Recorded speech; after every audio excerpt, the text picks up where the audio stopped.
Wero nkwebaza okubanga tukyali fena Spark Macha tugamba nti kyekiseera kyona ku Spark TV ate nga program Spark Macha wetukusisimula ne tukukolereza n'osimbula n'ogenda kukakalabya emirimu gyo osobola okubeera ng'ova mu lunaku ng'olina akaveera ate nga oli humite ng'enjogera bweri ennaku zino mu studios tuli bamukisa okubanga twegattiddwako omukabaka wa palamenti abaddeyo nga baweereza wawa ekisanja kino ekiddako tebagenda kubaayo naye ng'ate mu palamenti eno abaddemu ng'aweereza ng'omubaka wa palamenti twagala okubeera nga tukwaniza Sibo Honorable Mboteka Bwagafa lamusa kuolaba Spark TV ndi wano tata we bale kunyaniriza mwina abali ku Spark TV hey TV yaffe ey'amaanyi nnyo mu ggwanga mbalamusizza era ni mwesimbu okulabika nti olwaleero tulina okuwanyisiganya ebirowoozo naye nga tetunaba kugenda wala nnyo nzikiriza mukama wange nsooke nsaasireko palamenti yonna nsaasireko ab'eŋŋanda z'omubaka Nakimuli bwe twafiiriddwa n'atuva ku maaso omukyala omwesimbu omukyala eŋŋwaŋŋuli omukyala nga tetulina bwe tusobola omwogerako nsanze nga wano omwogerako Nakimuli nga wa NUP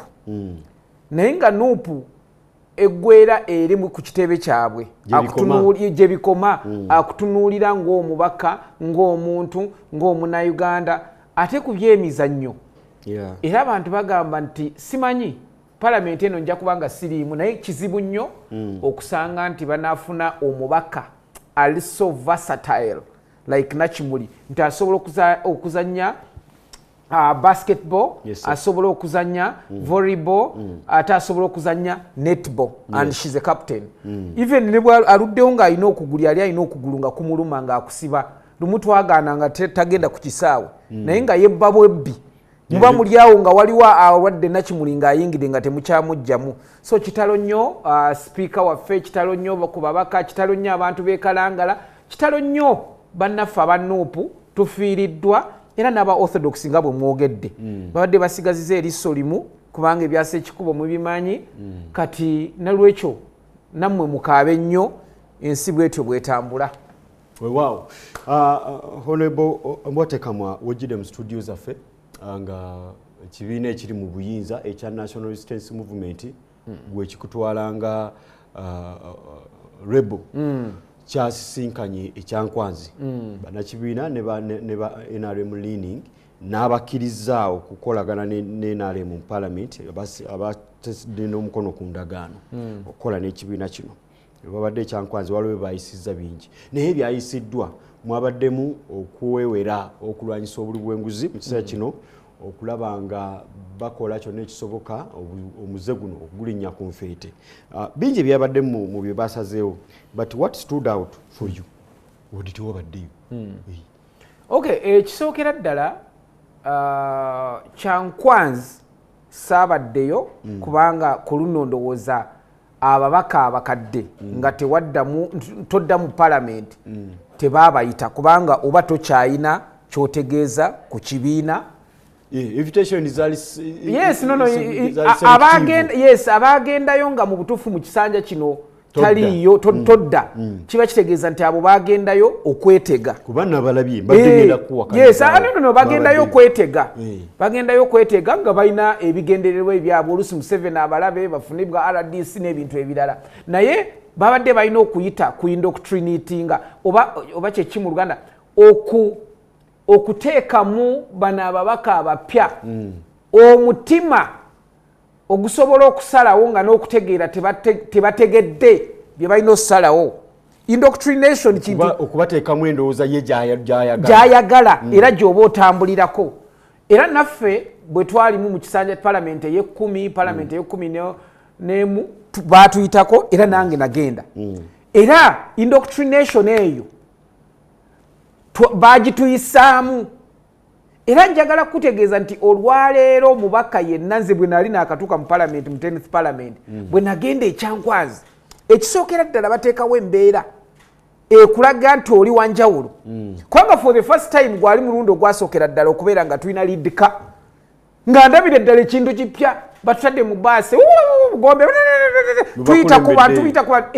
ningamba kakati wano kati bakutandikirawo ne bakulaga nti kakati oli wanjawulo tokyali wa bulijjo kati bw'otuuka eri President Museveni kye bakola of course babalaba nti mwenna mwambala ebyambalo ebyefaananyiriza ng'ebyamagye kubanga sijja kubiyita byamagye in that ezo uniform bazidigazeeti nga tezikyali z'amagye kakati ekyo nakyo ne kiteekamu omuntu omutima n'alowooza nti kakati ndi kumpi n'amagye we tutuuse nange ndowooza nyinza okuba geno oba ki kakati ekyo nakyo ne bakikuteekamu kati ekyo nga tukimaliriza ekyamaanyi ennyo bwe mutuuka eri President Museveni ayina ebisuubizo by'abagamba ne mulowooza nti kakati kiwedde era mutuuse mu nsi ensuubize mwatekama bino byogera byewali nabiyitamu era nja kuwa scenario yes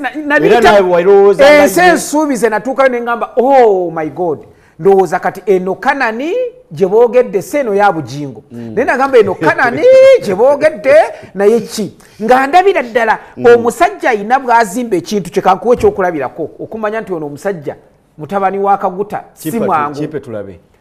bwe twatuukayo n'atugamba mumanyi bannange nze njagala n'okukolagana n'abantu abato nga mmwe era ndaba nga we muli abavubuka guno omulembe gwensinga okwagalira ddala era tujja kukolagana omanyi lwaki amaze okulaba abamutudde mu maaso abasinga generation kumpi Genesis kati alina okubabuulira ekibasuutasuuta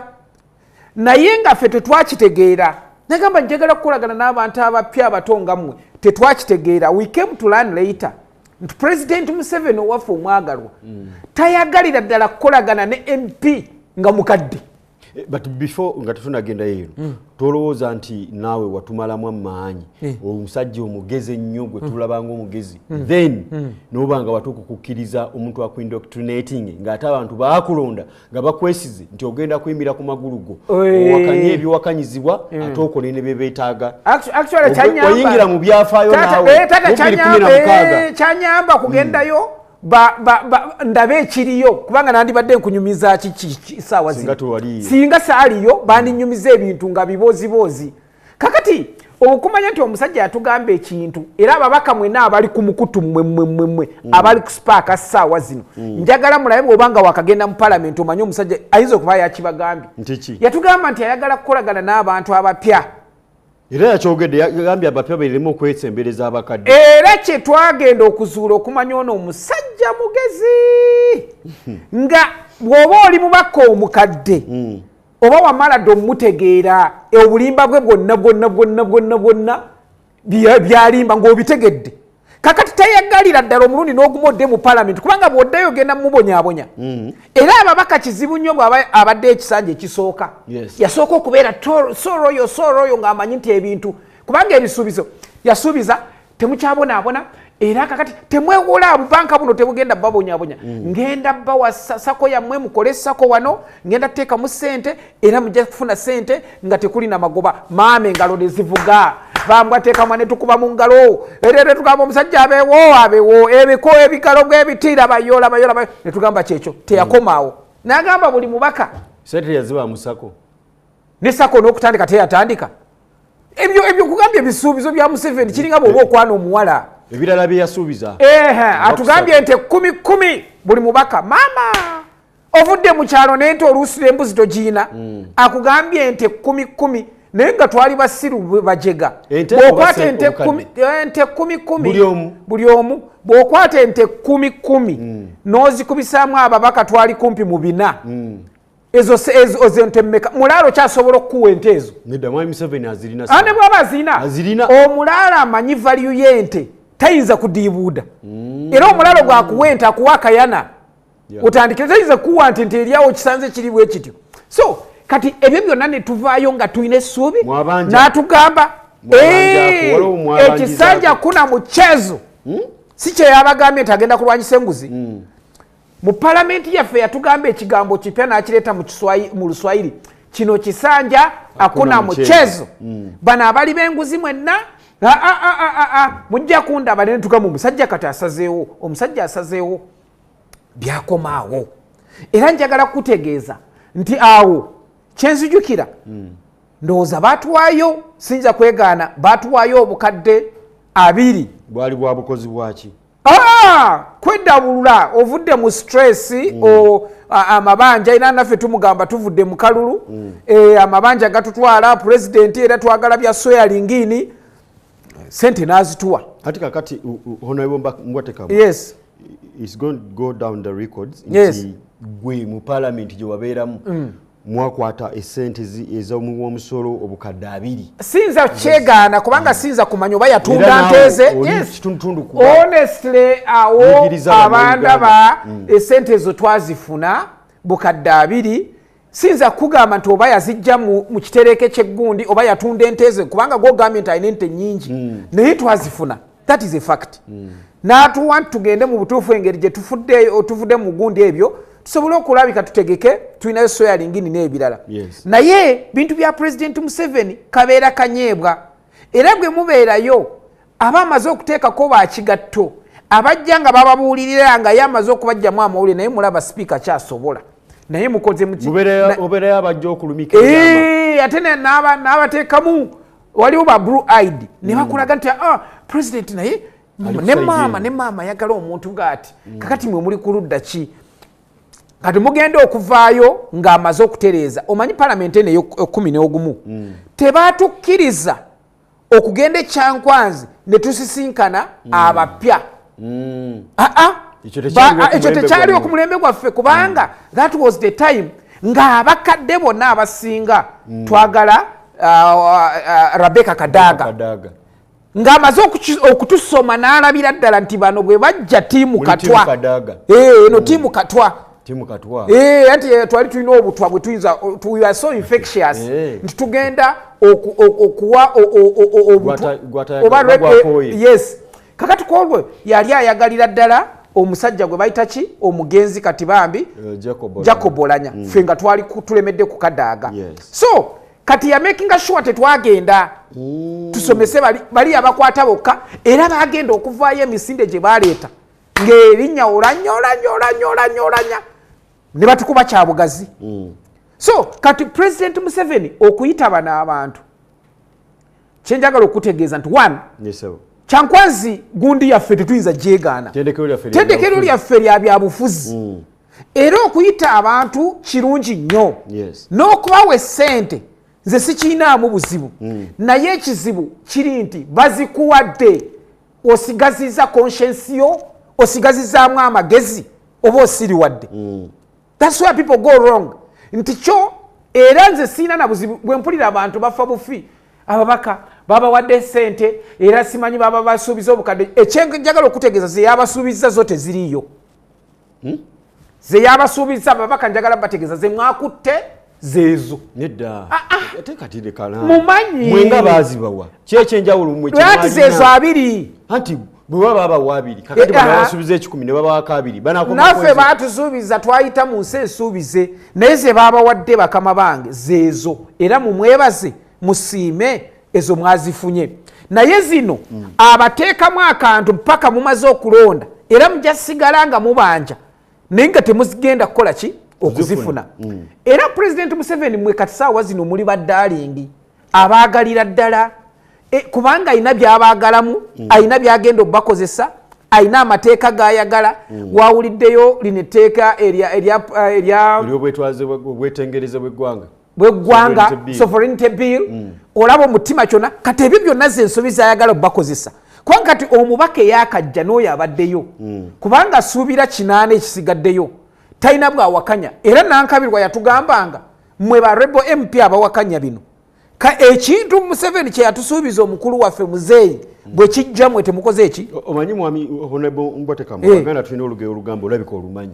nti akivaamu yakola atya yakiyita ekyatu akati gwe parliament gy'ovuddemu olowoozesa abantu nti ye badde esobola okuyimirira ku magulu gaayo nti bano abazze bagenda kukola si bonna nga balindirira 8 si bonna kubanga twaliyo lwaki tulimu ba rebel MPs batono kubanga ffe abaabiraba tuli batono era neeno kyensuubiro jasanga nga mulimu abanaasigala abanaabeeramu nga bali ku mulamwa naye jjukira abasinga abaffe rebels kumpi yonna bafulumye teri rebel asigaddemu tunaatera okulaba wafutuseyo ekibinja ekirala ekyaba rebel MPs.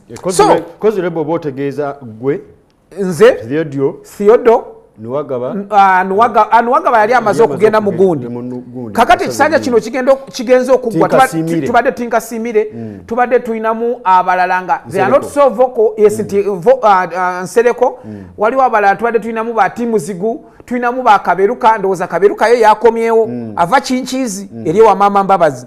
So kakati abo bonna baagaana twali ababaka 27 nga president bwe yagenda mu nsiko bana baagaana age limit. Kati abo mubaddemu ababaka nga mu butufu conscience yaabwe etegeera oba omubulidde kiki asigala nga ali ku mulamwa bayita abajemu. Yes abajemu kati sijja kuwakana nti eno parliament banaye munkwate bulungi sibagambye temugenda kukola era sinza naye nkugambye nti zino sente president zeyabagambye already some of you kubanga musuubiramu n'obwa minister omanyi kino akikola bwe tubeera kyankwanzi nzijukira nalabako Simeon Subuga byenjogera bya mazima kubanga mubaka era kati ali mu kakiiko kya human rights nga tuli kyankwanzi yali akutte Gunda pen ali mu kuwandiika application ni mugambo wandiika biki ebintu bya wano tobimanyi biki tulobinga era bwa minister ningamba ate bwa minister nabwo bawokola application era wabeerayo n'abafere njagala kulabula ababaka abali awo abadda mu parliament kyemanyi waliwo abafere bakutuuseeko ne bakugamba oli ku lukalala leeta tukatirize ekintu bafera abantu kyankwanzi miliyoni 2 miliyoni 3 naye waliwo ebintu byemwogera nga ne sente z'emmotoka ezo bajja bafera oli asobola okukwata obukadde 2 n'abuwa omuntu asobola okufuna obwa minisita ebibiri obimanyi Katonda mu ggulu azikwata n'aziwaayo kubanga aba amanyi nti olukalala baleeta n'olukalala n'olulabako nga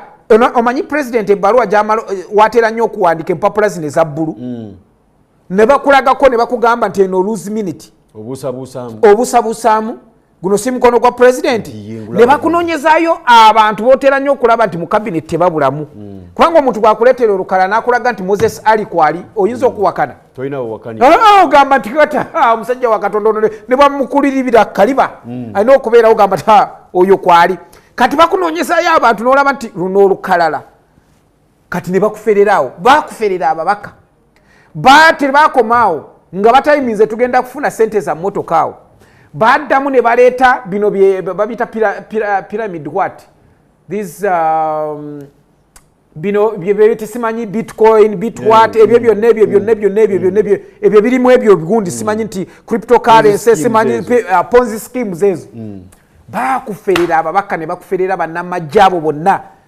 n'abannamajje genda obuuze munnamajje wonna ne bukulaije bamufera ate yawonna tiyawonna ezo ponzi schemes bakubira bantu bakubira nakulabira nga abantu babeera ku parliament ne basoma chairman w'ekibiina kituyita mass party mu magezi ge ne bumanyirivu bwalina bino byonna n'abimanya ne bisigala nga no president Museveni buli kisanja emboozi eyo gy'oyimya tugiwulira naye nebeera nga eri kugamba back and forth buseera ne babanga tubanga ababivuddeko ne bikomawo tubanga ababivuddeko ne bikomawo president chairman n'abanga abiwulira nebyeddingana abimanyi n'okubimanya why kubanga nze kyensuubira bibeera bitegeke bw'aba akimanyi nti palamenti yaffe yagisuubiza ente teyaziwa aba takimanyi bw'aba akimanyi nti yasuubiza sako teyagiteekawo aba takimanyi bw'aba akimanyi ate ekirala kyenjagala okutegeeza mutabani wa Kaguta ono musajja mugezi buli lwakuwa ssente aba alina okukulabisa mutabani wa Amos oyo buli lwakuwa ssente aba alina okukulabisa bwe bigaana ateekewo an allegation nga mumanyi mumaze omumiitinga abantu bakakase nti ndowooza gye bavuddeyo ssente bazifunye President Museveni ekifaananyi kyenyinza okuwa Bannayuganda edda bwe twali mu dance kati mumanyi clubs ffe twazina dansi mu byalo zine ze bateekako endagala zizakolanga pate era kwolwo badikoleting sa toilet paper abamanyi omulembe ogwo nga bateekako ebimuli bino byogenda n'onoga wali n'okola kino oteekawo yes ebyo kakati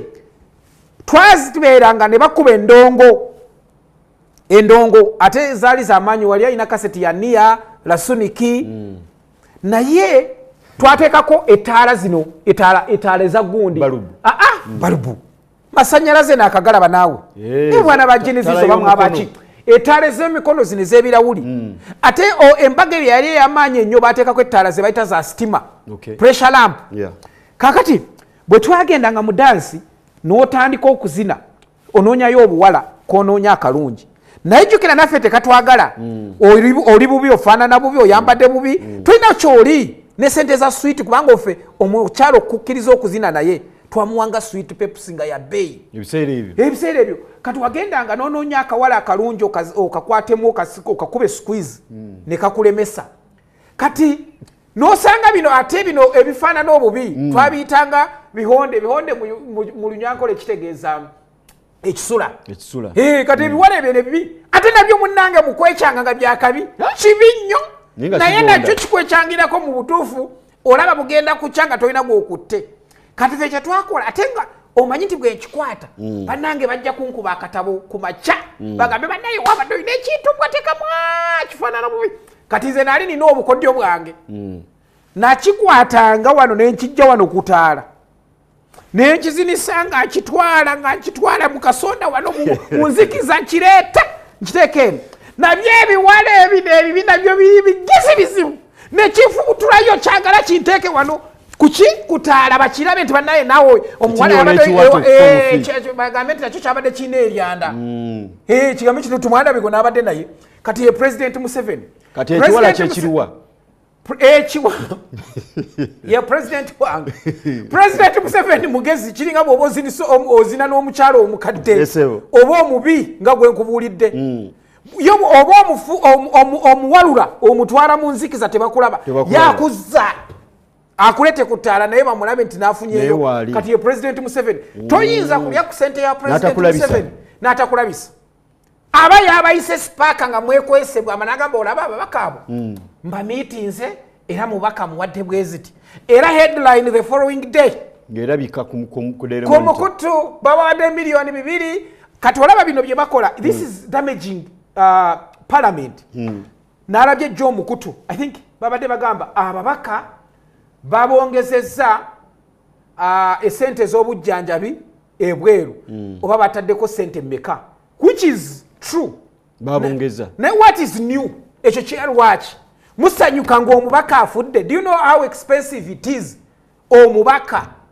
okumuziika lwaki temugamba nti nakimuli bagenda muzisa sente mmeka do you know how much omubaka ze bamusaasanyizaako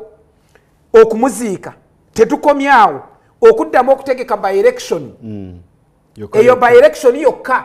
aguno byabaka mazaalya zokka ne tiimu ye nga teziriiwo kulyata okugamba aziba ziri ate bakola zasaasanya budget efuluma nga yakusaasanya ebyo byonna ze balya n'okufulumya n'okusaasanya the cost of violence the cost of election violence ebeerawo poliisi erina okukozesa tiyagasi balina okukuba abantu balina okubba abantu ng'ebyanalukola kati njagala otunuulire you will see byenjogedde wano banakalangala oba n'omuntu aliko njagala mu kitegeere that's when you will understand the cost olaba kati olaba nja kumpita ate olaba twafiiriddwa omubaka waffe omulungi Nakimuli naye njagala kutegeeza kati yo NRM ejja kukulaga nti eri mu kukungubaga naye kyeri mu kutegeka kati kubanga after 60 days balina okulonda bwekiri kakati bagenda kukozesa buli kimu ekisoboka buli buvuyo bwonna okulabika nti nuupu teddamu okukwata ki bendera kubanga that has been a stronghold for nuupu kati balina okukozesa buli violence yenna buli maanyi gonna the cost of that tekyenkanankana n'omubaka ne bubandi mututte bweru ne bamusasanyizako biliyoni 5 ntawone agamanyi goyogerako era bagakozesa mu kalulu Nakimuli ke yawangula ati kyekyo kakati bajja kuteeka Uganda okusalawo kyebaagala kakati bwe bakeera ne babagamba temutuuka temulonda okola ki abalozi balinayo ki abantu lwaki mwefuula ng'abatali mu Uganda Nalukola nga yayise mwirebe byabadde wa Nalukola olaba yamulangirira bwe yayogera actually neebuuza bamulangirira yagamba nti I declare nalukola fule nominated nateekayo emisinde musajja nadduka ninga bakaka fule nominated declaring someone a winner. So let us dive into resolutions zino nunade tu resolutions nga mulimu ezokuba nti bakyusakyusa ba permanent secretaries oluvannyuma lw'okukizuula nti gye bakoma okulwa mu office kyekiviirako okubanga emirimu gidibagibwa n'engeri gye bagikolamu oli n'atuula omwo n'amanyiira omwo n'abeera nga takyagambibwako bintu n'abikola mu ngeri agadibengale in the end ekitta service delivery. What's your take? Ekisookera ddala kyandibadde ekirungi of course as a routine nti permanent secretary oba buli mukozi yenna wa gavumenti bw'abeera mu kifo oba myaka 5 bandisobodde omumukyusa bateekewo omuntu ki omulala naye aweereze kubanga balina obusobozi bangi ate naye bw'abanga mukugu PS kitegeeza olina obukugu bw'olina obw'enjawulo agende mu kifo ekirala aweereze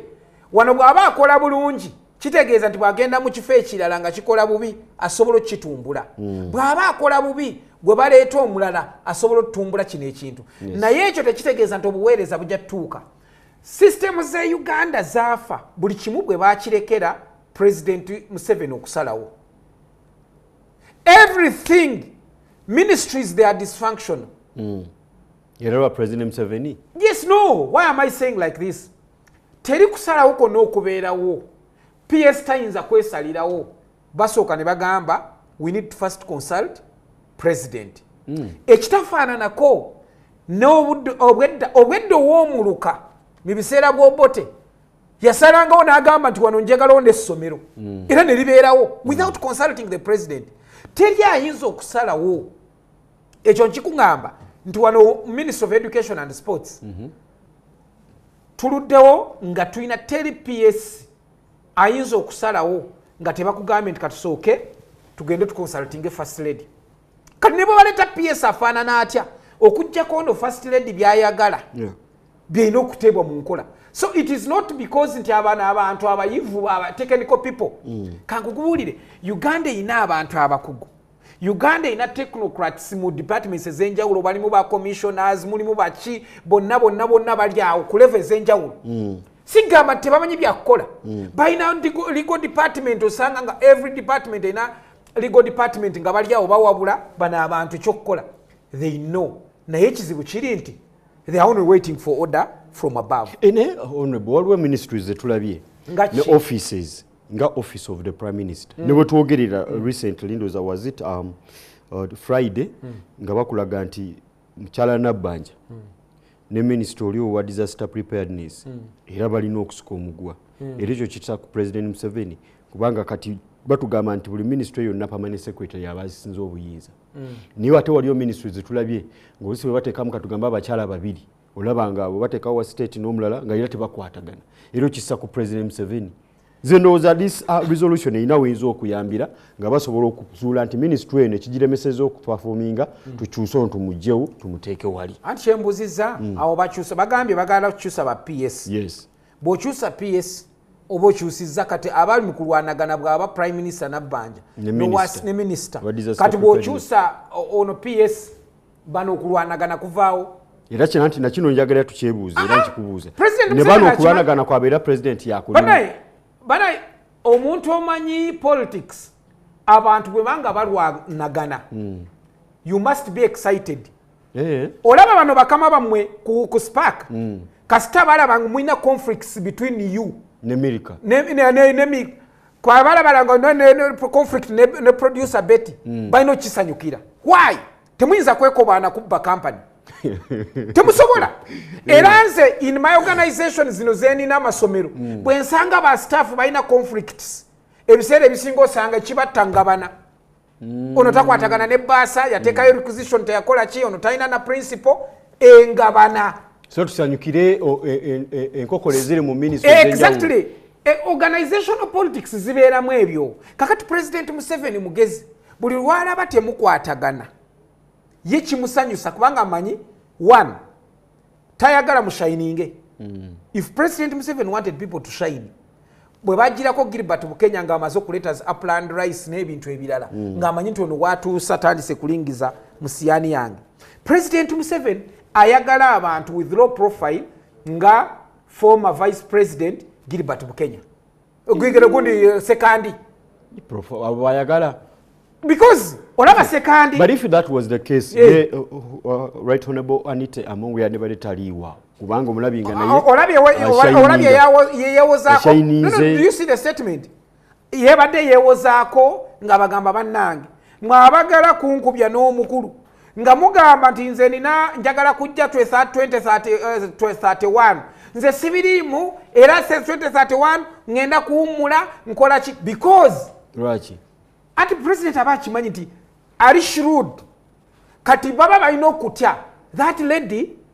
ayina PR ye buli muntu yenna nga bwamu bamusaze. Yes, sorry? President si yamukoze si yamufudde kyali ani President Museveni ye yamulonda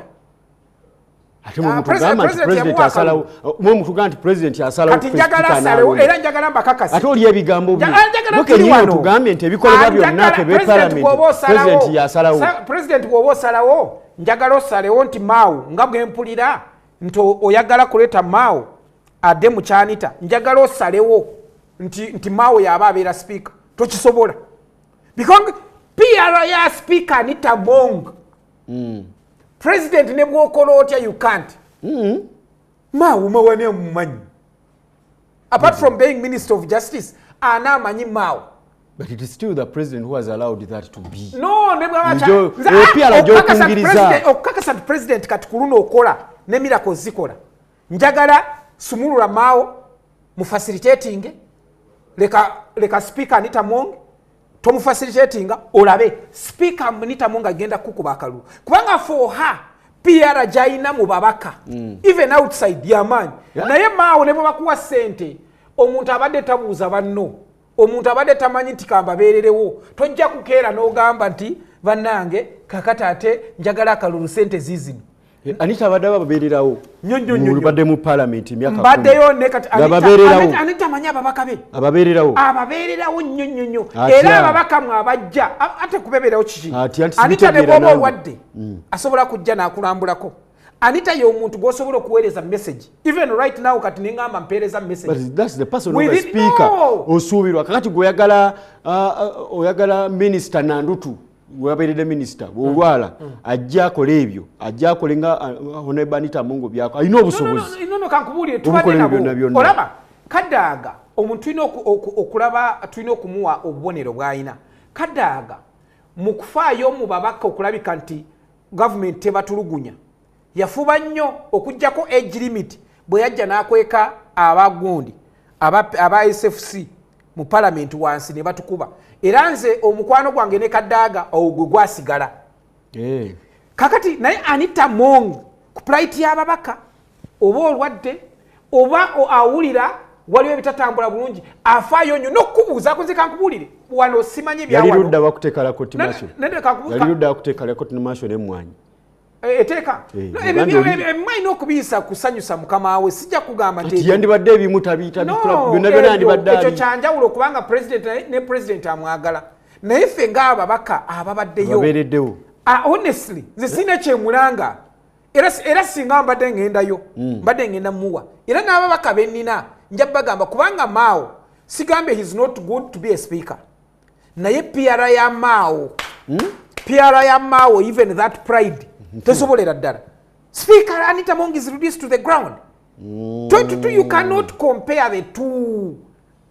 Era maawo njagala osigale mu kalulu bakuwujja olabe. So kati president Museveni kyenjagala okugamba nti bino bye balimba ensi nti ba PS be balina ekizibu support the recruitment of permanent secretaries under secretaries based on merit. Recruitment nawo kirese based on merit we batandikirawo naye tekigenda kusoboka kubanga mu Uganda emirimu tebakyaginoonya bayite balina abantu baabwe bani. No, can I ask you this? Olowooza PSC Dr. Diana Twine bwe bamuwa obwa PSC was she the most experienced doctor PSC in Uganda? Did you know the most experienced then? Waliwo ne ba professor wali omanyi gwe baagana okuwa omulimu waliwo ne ba under secretaries mu ministry kyekugamba tugende kuba mutulaki tugende kuba mutulaki tugende kakati ono omukyala asobodde okukwata civil aviation yonna n'agikuba ekigo yasoma swaswa yasoma swaswa bwe twamulemesa wano ku parliament temuwoono mufere temuwoono atalina kyamanyi tebamuwa kati amaze ogisuula ekigo speaker agana report ya rope ya honorable Joel Ssenyonyi ebya report kubanga mwalimu no speaker gwowaana yagana honorable Joel Ssenyonyi okutebolinga omanyi lwaki waliwo allegation eyali supposed to be established nga balejinga nti eyo committee yali ku sente speaker abimanya atya era abazikuwa we bajja ne balipotinga enguzi bwajja n'azikuwa akeera n'agamba naye muwadde kansubire kubanga why I'm saying like this parliament jakubiriza omanyi lwaki ngamba bwenti nze n'omwana n'okungiriza kakosase nange naye waliko nali kukakiko kakosase naye nakakano okulinda nga proceedings bwe zitambula saabitegeera Nireka nawe ukitegeeza bakutereka kiko ngotomanyiwe birina kutamba koyo report strictly koyo bye twali tukola ku kyekyo kintu nolwekyo kati omuntu asobola okukeera n'aleeta bamutulaki nga ali awo talina kyamanyi n'asuula ekintu kati omugamba President Museveni yeekubyemu tokyo omanyi prodigal son batugamba nti bwe yagenda eri neyeddamu kakati yakitegedde nti tubaite ndoza tetukolera ku merit nga bwe ogamba kati bageza kyusaamu toyina bwesige president wo tona bwesige president wo nti asobola okujulukuka presidency zewe namutegeerera president wange gwenjogerako president Kaguta Museveni mu biseera bya age limit ng'atusendasenda tusobole omuwagira yatuyita ababaka yali ayita ababaka babiri basatu fe ba rebel batuwe sente era tukkirize era bwe twagenda mu State House ndowooza nali nina honorable Pentagon kamusiime kati yakomawo ava Kyankwanzi omusajja twamubuuza ebibuuzo ng'amubuuza ne mugamba president naye wandiwummudde abantu bagamba bakwebaza ensi wagijja wala n'ebintu ebirala n'ebiki ne mugamba olaba otya abannayuganda ekibuuzo kyabwe kiri bwe nkiti mu luzungu njagala gwogenda otaputa nti the only challenge Ugandans have okusomooza bannayuganda ku balina Ugandans are imagining that what if one day we wake up batulawo ne bakoma obufaananyi ne bagamba lutya lutya olumu and you're dead, may God forbid, n'ofiira wano kiddira eri what would this country go? ensi nezzaako ki yaŋŋamba n'agamba bwe yaddamu n'ayanukula ebirala you're talking a transition twava mu gundi twava mu nsiko twaleta NRC na history we wa bulijjo NRC tujjayo President Constituency Assembly ebiki ebyo kati bamanamu ekyo kyoyogedde ekyogambye nti singa bukyanga ndi mufu Uganda eragawa n'agamba only God knows I don't care only God knows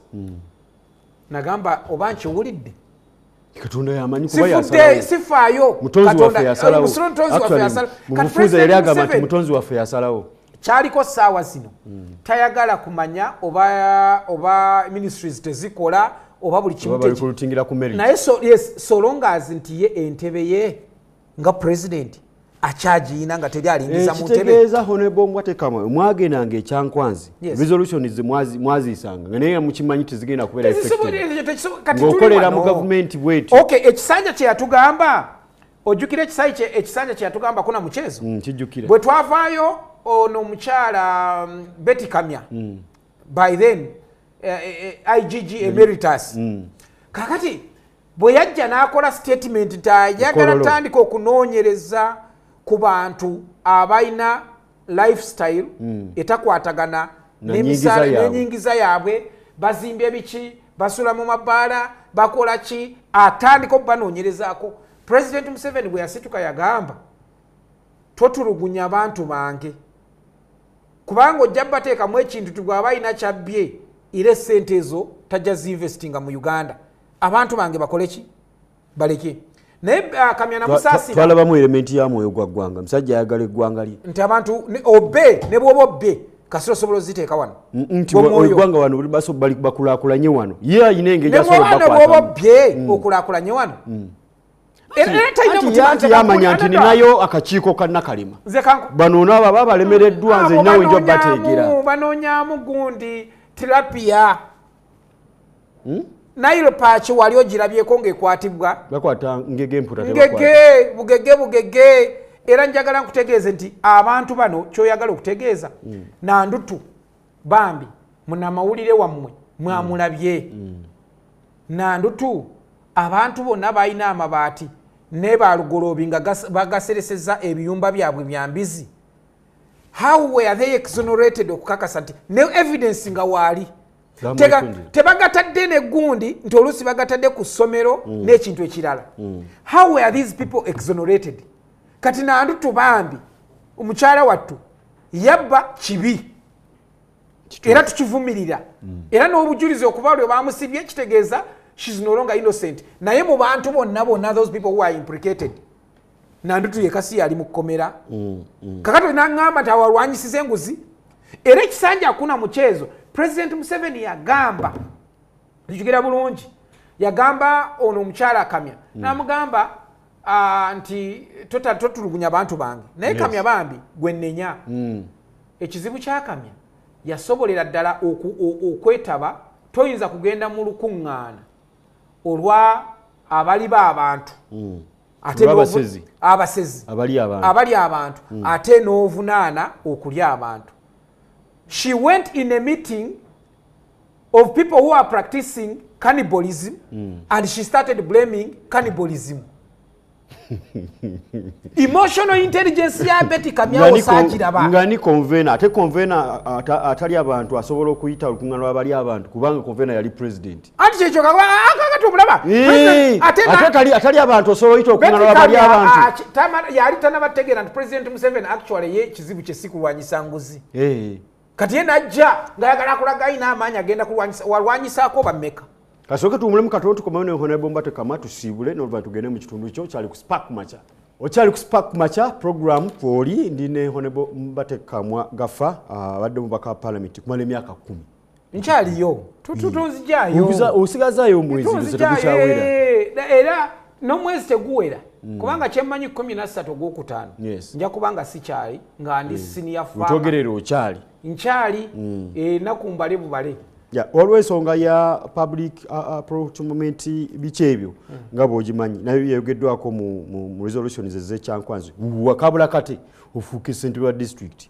Tulaba oluusi mu district muno nga enteekateeka ezo ez'okukwasiza ku gavumenti ng'ofuna bakampuni gakwasiza government contract ez'enjawulo ezikola emirimu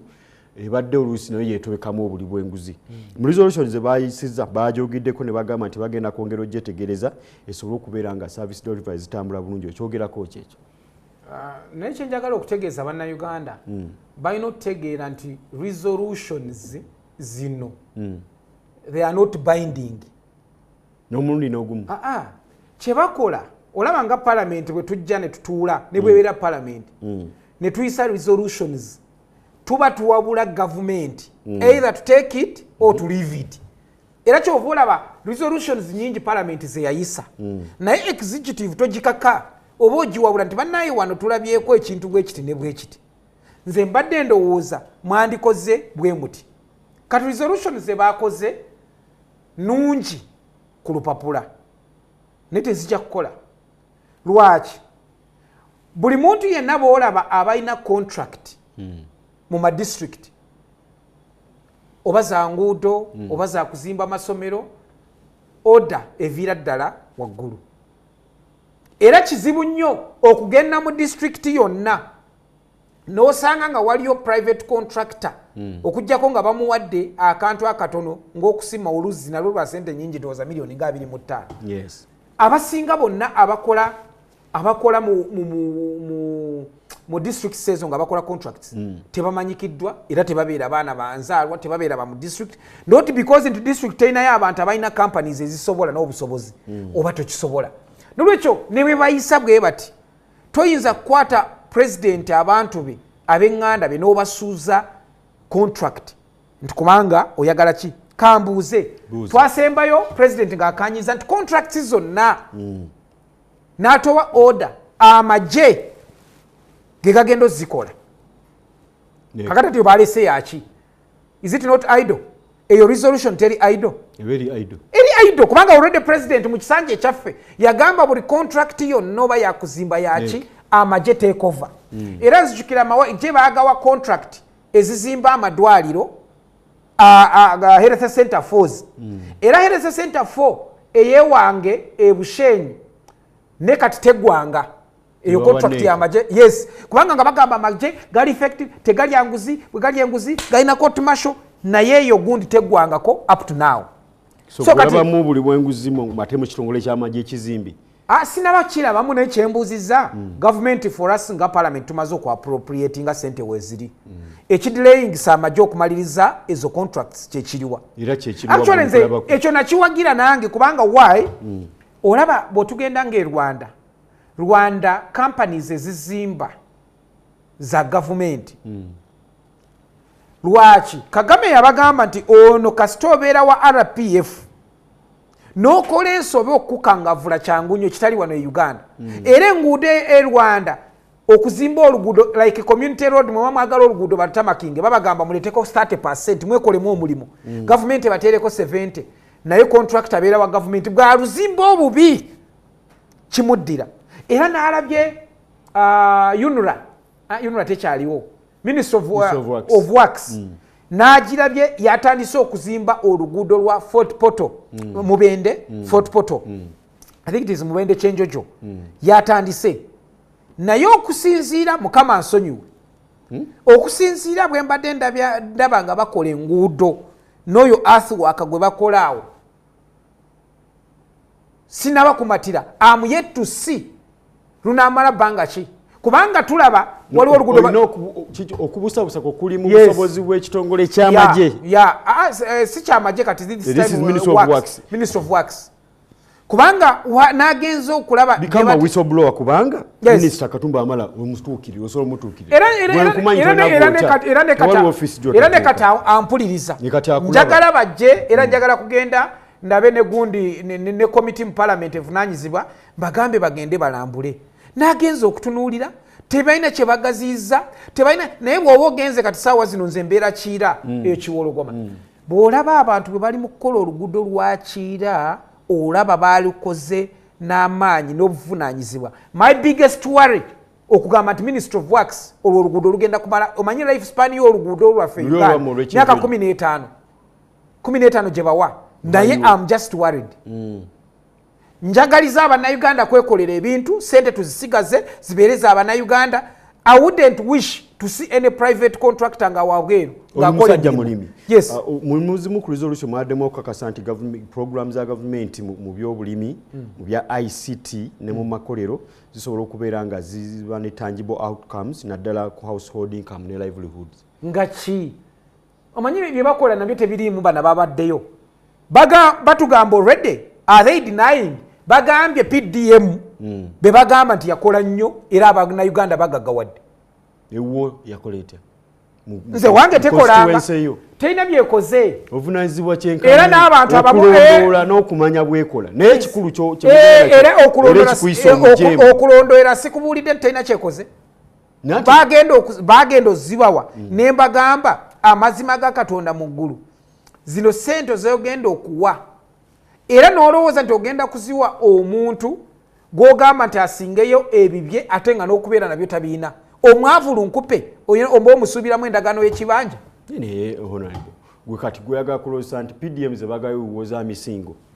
ezewuwo bantu actually olaba PDM lwaki olimbira ku TV PDM yatandika ddi okubaamu emisingo ekisookera ddala bw'oba mupangisa nga toyina parking nti wano wange tebayinza zikuwa batubuulire gavumenti ebakwate kiba kitegeeza bazibawa mu bukyamu baagala nga bamanyi nti ono nanyini wano awantu nti tokijja kukeera oba n'odduka n'okola ki ekirala bannayuganda waliwo ebintu bye twetaaga nze ndabira ddala nsinga omuntu ono bye twabagambanga bw'okeera n'okwata ssente ze wandibadde oteekayo nti omuntu bamuweeyo miliyoni singa okeera n'ogenda ti buli madwaliro eddagala weeriri era tetajja kwonoona biseera era bw'agenda buli kirwadde kyonna oba pressure sukaala jalisanga ezo sente ne tuziteeka eyo ne tugamba nti amasomero gano agabba abantu tunogamba ga gavumenti simanyi ntale simanyi ki simanyi kasenyi simanyi ki nga ga gavumenti ategaweesa sente nogamba kakati ezo sente katuziteereyo ddala abannayuganda bagende n'emmere bajja gisanga abaana basome buli muntu yenna owa bulijjo bw'omutuuseeko naye miliyoni ono gy'ogambye era pulezidenti bamufera nze nalaba gye baamulambuzanga bwe yali alambula towards elections nga alondoola PDM gye baamulambuzanga abantu gye baabatwalanga ng'amazima ga Katonda mu ggulu olaba abantu bagenda obbawa sente ezo nga balina gye bali ku level endala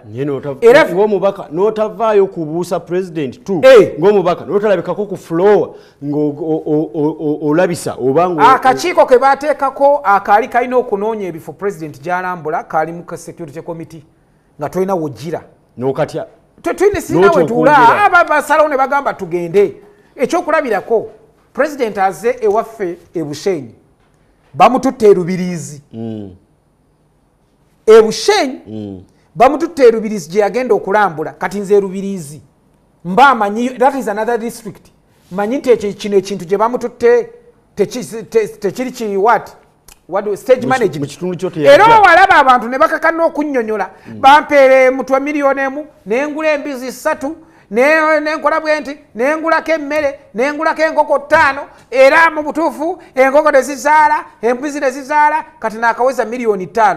ndi mulunzi nga byakola tebitaalinga embuzi wagigulidde bamuwadde mu mwaka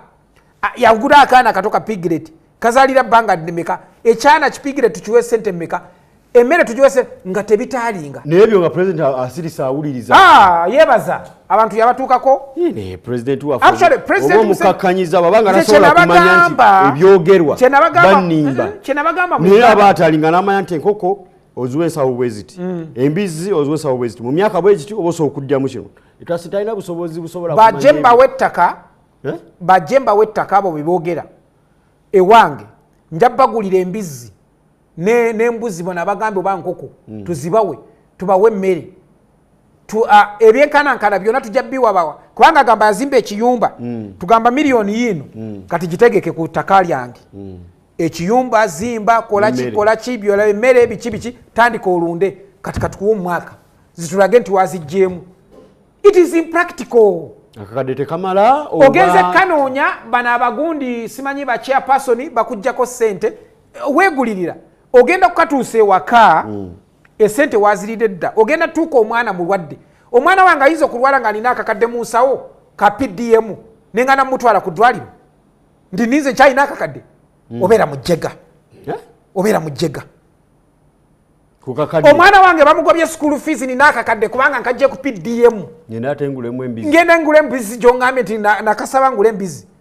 these are facts fena tugenda mu banka kwewola era n'ogamba n'oteekayo proposal ngenda kukola agriculture ngenda kulima kiti naye bwe bamala okukuwa sente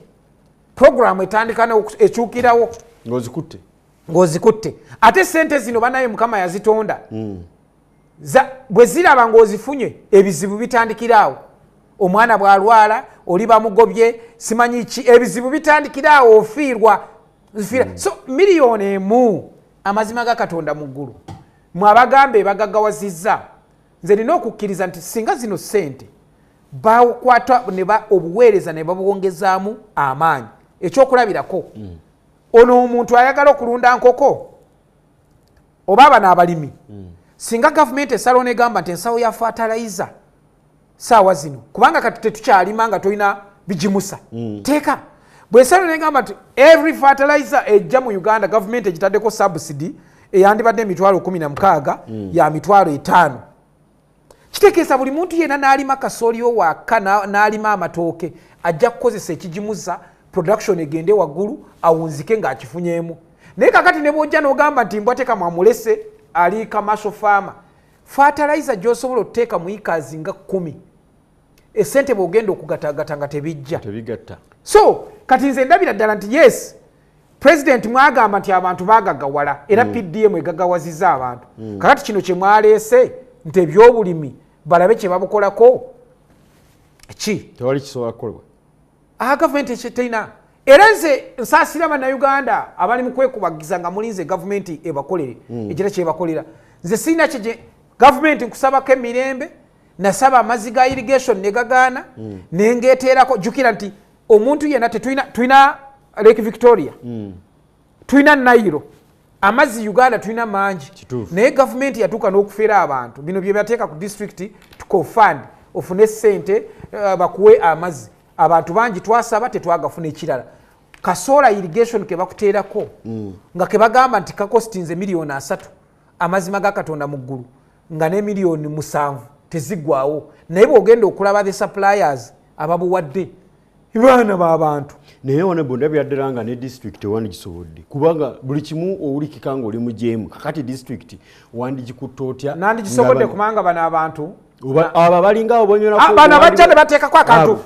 bano bajja ne bamuwa tenda n'aleeta pampu ya 1 horsepower n'agiteerako omuntu tegenda kufukirira ikazi 5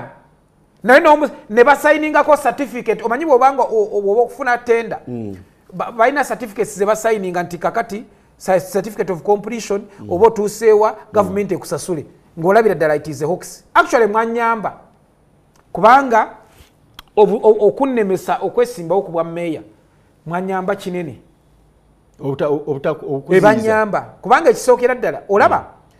abantu be bali mu kubonyaabonya nga bajja ku street nga gye bayita trade order it's actually true nti mu parliament twateekawo kye tuyita trade order era tubaninya yes njagala owulirize trade order yaffe yalikira nga tugamba bannaaye gavumenti eteekewo enteekateeka ennungamu nti bw'oba oyagala amasomero ogasanga mu street gate bwe mba njagala ebintu ebyebirime ngenda mu container village bwe mba njagala hardware njasanga nti street yetu ebeerako hardware bwe mba njagala machinery that is the trade order gye twayisa genda maaso so gavumenti okuteeka trade order mu nkola tetulina buzibu nakyo naye ekoze etya nti gavumenti okukolesa trade order olina okutegeka nti bano abantu bengenda okujja ku street mbategekeddewa bw'ava wano okusinziira emaali gy'atunda agendawa gavumenti singa yali efaayo nnyo gavumenti yaffe bino omwala gwe bawa hamu n'aguzimba yali esobola okuguzimbira abatembeyi negamba kakati bonna bonna abagenda kuva ku street bona ababadde bakola bwe bati oludda luno okugenda egaba katuteekeko abatembeyi bakole bwe kiti okudda eno abacapati kati weewuunya waliwo ensi kati saawa zino bw'oba onoonya capati mu kibuga olagawa ogenda mu restauranti waliwo ebifo bibiri ebyo byalimu oba mwe muyisa buyisa mwe mwayisa ekyo ebyo mwayisa ekyo kyalimu trade order twagiyisa naye nga balina okutegeka twaligenze mu kibuga ne tusanga nti wane ennyumba wano bataddeko abacapati bw'oba beetaaga emidaala gyabwe giri wano gya capati and they are competing favorably nga bali ku ludda lumu kati njagala ombuulire twagenze ndaba batuuse ne mu mayumba g'abantu abazimba edda nga tebali mu kkubo anti mwagala teekateeka ebyo mwagala okuga enankola by'okutuuka namuwona yonna nga ya capati kakati woba nga waliwo abali mu kkubo lyewagera oteeka capati ekkubo tetulina busibu oyo aba yapulaninga bubi eyo I cannot even sinza na kumuwuliriza naye nze kyeŋŋamba kiri bwe kiti the law cannot work retrospectively nti omuntu yagenda n'azimba ennyumba ye nga teri ku plan teri mu kkubo kati kubanga nti ogambye trade order ne mujja ne muleeta kibulldoza ne mutandika ogisindika ekirala abantu wabataddewa kati oyagala kuŋŋamba bano abantu abatunda bano abakola welding abafabricating ebyuma ndaba bonna of course bw'aba fabricating ekyuma tojja mugamba agende mu dduuka ateekemu geeti ateekemu kiti bigenda fiitingamu birina okuba biri ku display there are some things abantu abatunda embaawo ebibanda by'embaawo tuyinza kuteekamu nti ab'embaawo babazimbira ekiyumba you're making a trade order nti bwe mba njagala embaawo neŋŋenda mu ndeeba manyi nti eno gyenzisanga that was the trade order naye kati bw'ojja n'otulugunya abantu n'osanga nti agakatonda mu ggulu kati nze neebuuza era mpitawo n'endabirwamu nenziteeka waggulu kubanga abantu bayinza okunkuba amayinja between November and now kubanga trade order atandika okubeera okutandikira mu Central Business District n'esaasaanira ebibuga ebirala olabise ddi honorable ku floor ya parliament ng'osaba speaker tuli ebereke engeri eyingira mu nsonga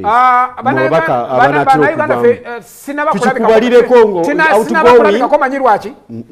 bagamba president tova ku main jajja tova ku main ate ebyo president bino biyingira mu parliament twakubuzabuza president akyasigadde ku main bagenze mu byalo mu parliament wosobola okujja president sigalira ddala ku main jajja ojja sigala ku main si ya main street kakati bo bagende mu kyalo kati onenya abantu olw'okulonda president Museveni ate era omulamu abaguleeta sigala ku main bw'osigala ku main presidential convoy eyinza okubeyitawo n'oyingirawo gwe in other words ogamba kabalabe tebannaba